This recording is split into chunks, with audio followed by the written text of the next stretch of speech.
And I think we're getting into game number 1. So let's do this. We've got MarineLorD versus B on Dry River in the redemption bracket.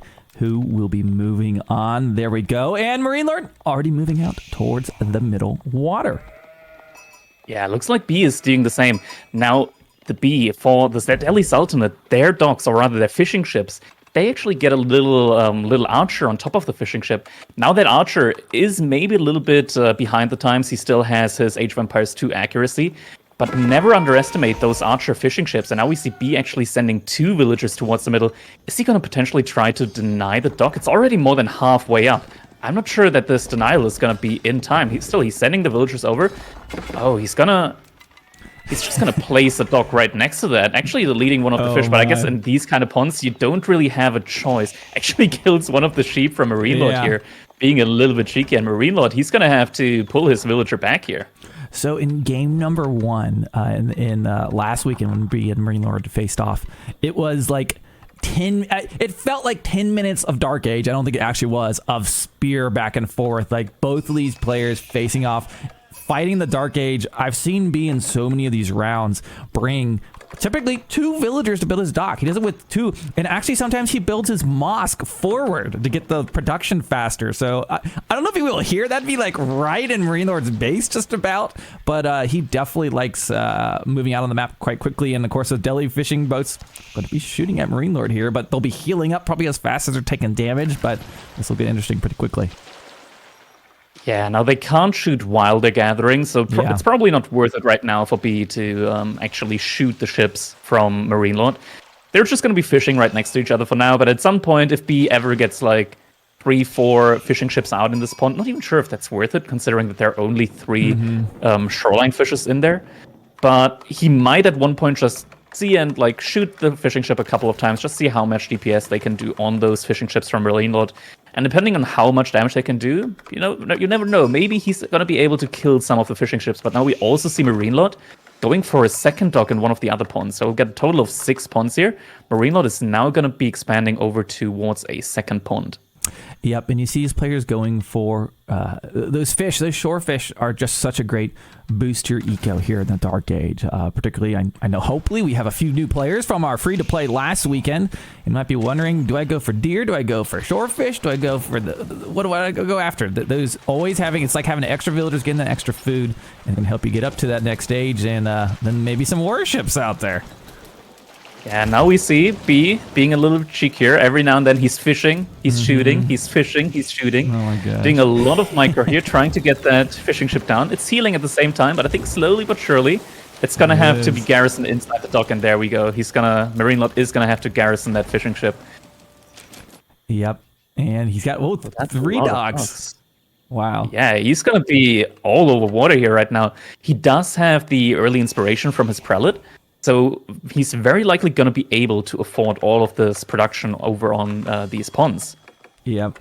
And the map, by the way, this is Dry River. We've got a custom map set here for our tournament pool today. So you're not going to see these out on the ladder, but you can download them over in the mod library. And big shout out to our map editors, because this has been it's been fun seeing some different maps here, and it makes the players play differently as well. You see some different strategies. Yeah, we got a lot of really, really creative people that are working on these maps for these tournaments, and they've all worked out so well, all of these maps. I guess there were a couple of difficulties with Basin, I think, at the beginning of the map, where there were some really funky spawns happening a lot of the times, but I don't think we've had any too funky spawns in the tournament so far when it came to Basin. So all of these maps are just really, really incredible. Now we see an outpost being dropped on that pond here. 3-4 fishing ships, or rather a 4th one is in the queue right now. This could all go down to a single outpost here or be completely idled. This is on everybody's like standard Delhi opening build order, right? Like in English, right? It's open with 3 docks in the Dark Age, and write that one down. Now, there might be a little bit of confusion here when we're looking at the top there with the economy numbers, MarineLorD being with 27 economy and B only with 20. That's because the Delhi fishing ships, they actually count as military because they have an archer on them. So don't be alarmed. It makes sense that B has a lot more military population and MarineLorD has a lot more economy population. They're roughly, well, not really even right now, I would say. But B is setting himself up for a lot more denial here when it comes to these pawns, and it should roughly even it out. Yeah, absolutely. And now we see that tower getting some shots out there on those fishing boats, forcing them inside, and he's building a mill. And has deleted that. Maybe he's going to go with the shorefish. I'm not sure. And there we go. We've got the Dome of Faith being trained back at home. And B was actually one of the players that first really went like crazy heavy into the Tower of Victory, if you think of some of the Road to Red Bull events that we saw. But Dome of Faith being popular, of course, so Scholars being a little bit cheaper these days. It also acts as a mosque as of Season 4. You can garrison up to 5 Scholars inside of any of the mosques or the Dome of Faith. MarineLorD must be really fuming right now. Like, no, you can't build a dock there, man. You're gonna destroy all my fishing ships. And I mean, and with these pond sizes, there's really not a lot of choice there when it comes to where you're gonna place your dock. You're always pretty much bound to lead at least like one fishing ship stack there. So not really a whole lot of options here, but it's gonna definitely be hurting MarineLorD since he has invested a lot onto these ponds so far. And we've got Ankh-Chabal versus Dome of Faith. And there you go, MarineLorD reaching the second age. B's about to as well, so maybe about to see some warships out on these ponds. I guess it's technically a river, but 2 barracks. So some Dark Age man-at-arms, spearmen.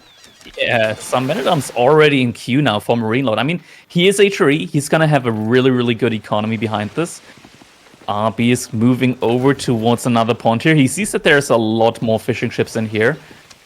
Now the question is he going to be yeah, okay, it's going to be another outpost, but there's the galley already in the queue for MarineLorD on that dock, and that's going to be really tough. That outpost is not going to be in time. A single outpost, a single villager needs like a minute, 60 seconds in order to build an outpost. I think the galley ship only takes like 25 seconds to be produced, so that outpost is very much not going to go up here. Well, and what's going to be very interesting here is Delhi's a civilization that doesn't do great against feudal age man-at-arms. It's an armored unit that for most civs is available in the 3rd age, but HRE get it early, and I mean the Abbas had got camels to deal with them. Some other civs have early knights, but the Delhi always dealt with this by using their scholars, and they could like stack up their healing and maybe go toe-to-toe against them. But that in-battle healing has been nerfed. It's not as strong as it used to be. So it's interesting MarineLorD opens with the double racks into man-arms, and that might be kind of annoying for B. Now we see MarineLorD is moving towards that outpost. It's going to try and burn that down. That's going to mean that, I mean, there's not, let's be honest here, there's probably not that much fish remaining in this pond at this point in time. I'm not sure if the investment is worth it because MarineLorD is also making a demo ship now. I'm not sure if he's going to try and snipe military or if he's going to try and destroy the outpost with it. Yep.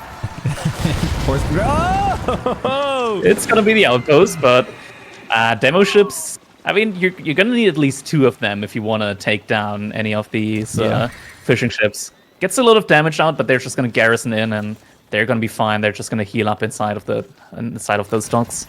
I like that the Bakla, the Springgold ship, goes down to like 1 HP if you hit it with the demo, but if you hit a fishing boat, it's like, we just lost like one paddle. We're doing fine. It's just a flesh wound. Nobody cares. Oh, the men-at-arms now hitting the economy of B. B is looking towards Castle Age when we look at his resource right now, even though he's been producing a couple of horsemen here and there. But right now, MarineLorD, his entire composition, men-at-arms and spearmen, the horsemen aren't going to do too much about it. MarineLorD's still running away from them, though. I feel like he could just turn around. But then again, there's the Scholars.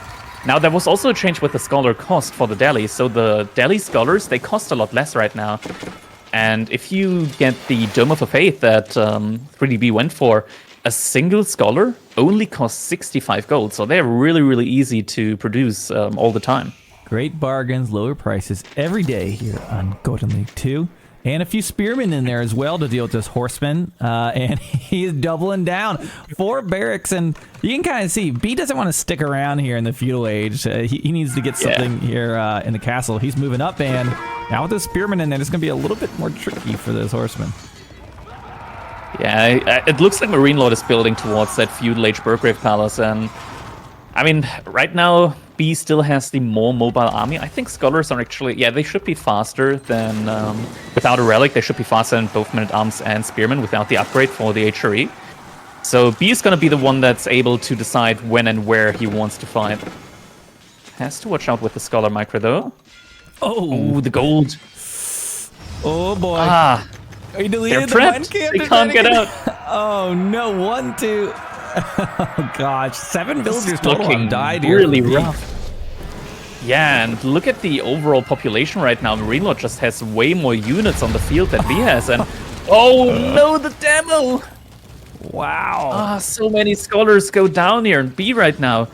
He's in a very, very bad position at this point in time. Yeah, so B has hit the castle age, but he's taken some losses to some of his military, some of his research, his scholars, and a few villagers. And MarineLorD's kind of running around menacing with that army. And another thing to note on like maps like this, when the players are spread out across his ponds, there will be moments where finally like those fish are going to run out. And so what might look like a really good food eco can suddenly come to a standstill. Of course, you know, they've diversified across a few of these, but there we go, MarineLorD pushing in on the berry line. Looks like he's on the wood line as well in the southeast, as B's trying to train up some man-at-arms to deal with, training up crossbows to deal with the man-at-arms, but MarineLorD's just running around.